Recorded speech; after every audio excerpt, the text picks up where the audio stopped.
Good morning दोस्तों। आज की क्लास में हम जानेंगे गुणनखंड की संख्या कैसे निकालते हैं। कोई संख्या अगर हमें दी है तो उस संख्या के गुणनखंडों की संख्या हम कैसे निकालेंगे। मान लेते माना वो संख्या है n, हमें n संख्या है दी है, उसके हमें गुणनखंडों की संख्या निकालनी है। तो n को इस तरीके से तोड़ेंगे कि उसके आवाज फैक्टर के रूप में n बराबर a की पावर p, b की पावर q, c की पावर r, जहाँ a b c जो है आवाज गुणनखंड है। आवाज गुणनखंड है और पी क्यू आर क्या है, यहाँ आवाज गुणनखंड पे घाते हैं। गुणनखंड की संख्या निकालने का फार्मूला क्या होता है, p plus one, q plus one, r plus one. ये गुणनखंड की संख्या निकालने का फार्मूला है। इसका मतलब ये है हम घातों में एक जोड़कर उन सबकी गुणा कर देंगे, हर घात में एक जोड़कर उनकी सबकी गुणा कर देंगे। तो p प्लस वन गुणा q प्लस वन गुणा r प्लस वन।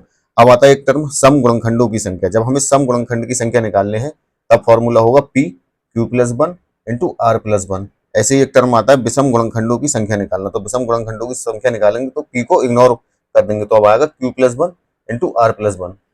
निकालते हैं गुणनखंड की संख्या। तो मान लेते हैं माना संख्या n है। अब संख्या n को हम इस फॉर्म में लिखेंगे, a की पावर p, b की पावर q, c की पावर r, जहां a b c क्या है अभाज्य गुणनखंड होंगे। जहां a b c अभाज्य गुणनखंड होंगे तो गुणनखंड की संख्या का फार्मूला क्या हो जाएगा, p plus one into Q plus one into are plus one. घातों में एक जोड़कर सबकी गुणा कर देंगे। अब आता है सम गुणनखंडों की संख्या। सम गुणनखंडों की संख्या निकालने का फार्मूला होता है p q plus one into are plus one. विषम गुणनखंडों की संख्या निकालने का फार्मूला होता है q plus one into are plus one. अब हम एक एग्जाम्पल से समझते हैं गुणनखंड की संख्या कैसे निकालते हैं। एग्जाम्पल से समझते हैं। हमारे पास संख्या दी है n बराबर 100। अब हमें इसके गुणनखंडों की संख्या निकालना है।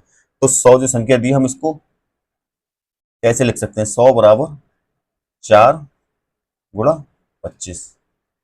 4 को और तोड़ सकते हैं, 2 गुणा 2, 2 का स्क्वायर, 25 में 5 का स्क्वायर। अब यहाँ p आ गया, 2 पर घात कितनी है 2, q बराबर 5 पर घात कितनी है 2। अब हमें इसकी गुणनखंड की संख्या निकालने हैं तो फार्मूला क्या होगा, गुणनखंड की संख्या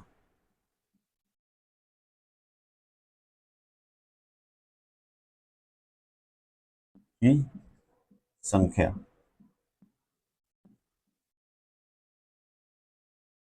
p plus one q plus one. घातों में एक जोड़कर गुणा कर देंगे। तो घात कितनी है पहली 2 प्लस वन, ऐसी अगली घात है 2 प्लस वन, हो जाएगा 3 गुणा 3 बराबर 9। तो 100 के गुणनखंडों की संख्या कितनी आ जाएगी, 9। संख्या है 100 जिसके फैक्टर हैं 2 की घात 2 गुणा 5 की घात 2। अब हमें निकालना है सम गुणनखंडों की संख्या। अभी हमने निकाली थी गुणनखंडों की टोटल संख्या, अब हम सिर्फ निकालेंगे सम गुणनखंडों की संख्या। तो इसका फार्मूला होता है p into Q plus one. p कितना है 2, q कितना है 2 प्लस का वन, 2, 2 प्लस वन 3, 2 तिया 6। तो सम गुणनखंडों की संख्या कितनी आ जाएगी 6, और टोटल गुणनखंडों की संख्या आई है 9। सम गुणनखंडों की संख्या है 6। संख्या है 100 जिसके गुणनखंड आए 2 की घात 2 गुणा 5 की घात 2। अब हम निकालेंगे विषम गुणनखंडों की संख्या। सबसे पहले हमने निकाली इसकी टोटल गुणनखंडों की संख्या जो कि 9 आई। फिर हमने निकाली सम गुणनखंडों की संख्या जो कि 6 आई। अब विषम गुणनखंडों की संख्या हम निकाल रहे हैं। विषम गुणनखंडों की संख्या जब निकालते हैं तो 2 की घात वाले पद को नेग्लेक्ट मार देते हैं। तो इसका फार्मूला क्या होगा, क्यू प्लस वन। इसमें पी को नहीं लेंगे, नेग्लेक्ट मार देंगे। तो क्यू कितना है 2 प्लस वन बराबर 3। तो विषम गुणनखंडों की संख्या कितनी आएगी, 3। टोटल गुणनखंडों की संख्या 100 की कितनी है 9, सम गुणनखंडों की संख्या है 6 और विषम गुणनखंडों की संख्या है 3। हमारे पास सवाल है 360 के गुणनखंडों की संख्या क्या होगी। हमारे पास संख्या दी है 360। अब हम सबसे पहले 360 के आवाज गुणनखंड निकालेंगे। तो सबसे पहले इसे 2 से काटेंगे, तब आएगा 180। फिर एक बार 2 से काटेंगे, तब आएगा 90। फिर एक बार 2 से काटेंगे, फिर आएगा 45। अब ये 2 से कटेगा नहीं तो अब इसे 3 से काटेंगे तो आएगा 15। फिर एक बार 3 से काटेंगे, अब आएगा 5। अब एक बार काटेंगे 5 से, तब आएगा 1।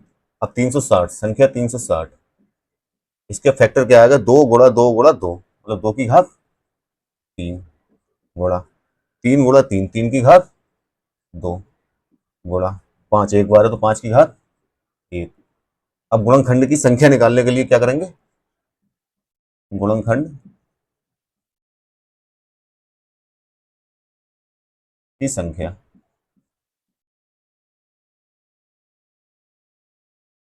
इन सबकी घातों में एक जोड़कर गुणा कर देंगे। तो 2 की घात कितनी है 3, तो 3 में एक जोड़ेंगे, गुणा 3 की घात कितनी है 2, 2 में एक जोड़ेंगे।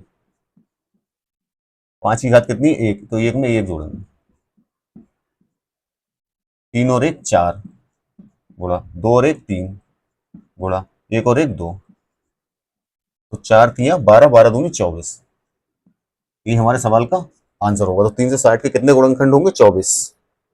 इसी सवाल में हमें अगर सम गुणनखंडों की संख्या पूछी गई होती तो हम कैसे निकालते? तो पहले तो वही करेंगे, 360 के आवाज फैक्टर निकालेंगे, फिर 360 के इस तरीके से लिखेंगे। तो गुणनखंड की संख्या, अब हमें निकालना है सम गुणनखंड की संख्या। तो सम गुणनखंड की संख्या के लिए फार्मूला होता है p q plus 1 r plus 1। तो पी कितना है यहाँ 3, क्यू कितना है यहाँ 2 प्लस 1, आर कितना है 1, 1 प्लस 1।